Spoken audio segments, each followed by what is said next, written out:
One. Hello children, I've been recording some shorter stories, perhaps for the younger children, although you all might enjoy listening to them, because I thought at the moment you might have slightly less people in your lives day to day that maybe were reading you stories before, and so I thought I'd step in and become a bedtime story person perhaps. So I'm reading this slightly longer story, so I'll split it into sections. This is called The Boy, the Mole, the Fox and the Horse, and it's by Charlie Mackesy. So if that's something you would enjoy, then please listen, and please feel welcome to listen to the other stories if that's something that you think you would enjoy. Okay. Hello, you started at the beginning, which is impressive. I usually start in the middle and never read introductions. It's surprising that I've made a book, because I'm not actually that good at reading them. The truth is, I need pictures. They are like islands, places to get to in a sea of words. This book is for everyone, whether you are 80 or 8. I feel like I'm both sometimes. I'd like it to be one that you can dip into anywhere, anytime. Start in the middle if you like, scribble on it, crease the corners and leave it well thumbed. The drawings are mainly of a boy, a mole, a fox and a horse. I'll tell you a little bit about them, although I'm sure you'll see things here that I don't, so I'll be quick. The boy is lonely when the mole first surfaces. They spend time together gazing into the wild. I think the wild is a bit like life, frightening sometimes but beautiful. In their wanderings they meet the fox. It's never going to be easy meeting a fox if you're a mole. The boy is full of questions. The mole is greedy for cake. The fox is mainly silent and wary because he's been hurt by life. The horse is the biggest thing they've ever encountered and also the gentlest. They are all different like us, and each has their own weaknesses and strengths. I can see myself in all 4 of them, perhaps you will too. Their adventures happen in the springtime, where one moment snow is falling and the sun shines the next, which is also a little bit like life. It can turn on a sixpence. We certainly know that at the moment, don't we? I hope this book encourages you perhaps to live courageously, with more kindness for yourself and for others, and to ask for help when you need it, which is always a brave thing to do. When I was making the book, I often wondered, who on earth am I to be doing this? But as the horse says, the truth is everyone is winging it. So I say, spread your wings and follow your dreams. This book is one of mine. I hope you enjoy it, and much love to you. Thank you, Charlie. You can see he's done some beautiful illustrations. This book was a gift for me from one of our last year 6s, so it's very special and precious to me. Right, we're going to start with hello. Are you listening, Bella? This is Bella Dog, by the way. I'm so small, said the mole. Yes, said the boy, but you make a huge difference. What do you want to be when you grow up? Kind, said the boy. That's a lovely thing to want to be, isn't it? What do you think success is? Asked the boy.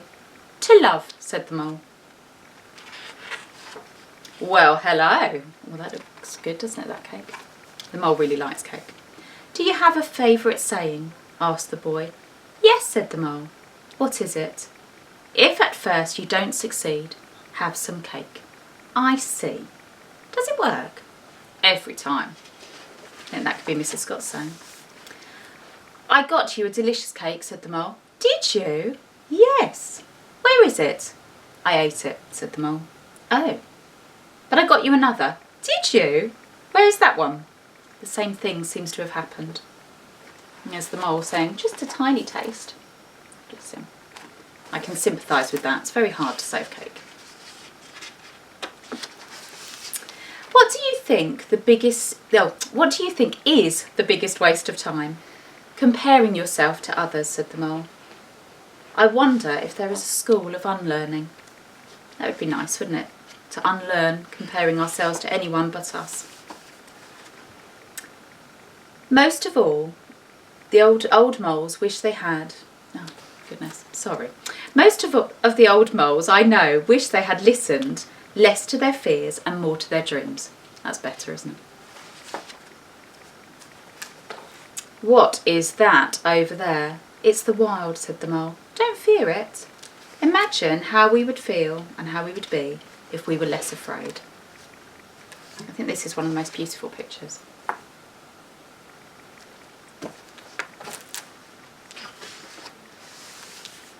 I'm not afraid, said the mole. If I wasn't caught in this snare, I'd kill you, said the fox. This is where they meet the fox. If you stay in that snare, you will die, said the mole. So the mole chewed through the wire with his tiny teeth.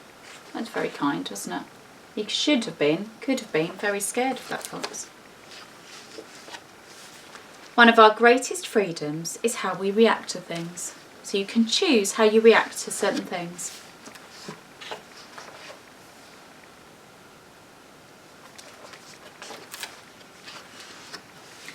I've learned how to be in the present. How? Asked the boy. I find a quiet spot, I shut my eyes and I sit and breathe. That's good. And then? Then I focus. What do you focus on? Cake, said the mole. Isn't it odd? We can only see our outsides, but nearly everything happens on the inside. Some of these pages and some of these sayings I think you could sit and dwell on all day. Be careful not to fall.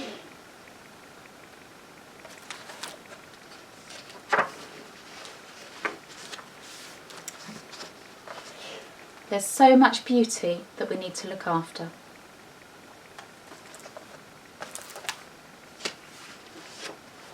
Being kind to yourself is one of the greatest kindnesses, said the mole. And that's something we often tell you at Heathcote, isn't it? To be kind to yourself and others. If you can be anything, be kind. That has to start with yourself, doesn't it? We often wait for kindness, but being kind to yourself can start now, said the mole. He's a very wise little mole, isn't he?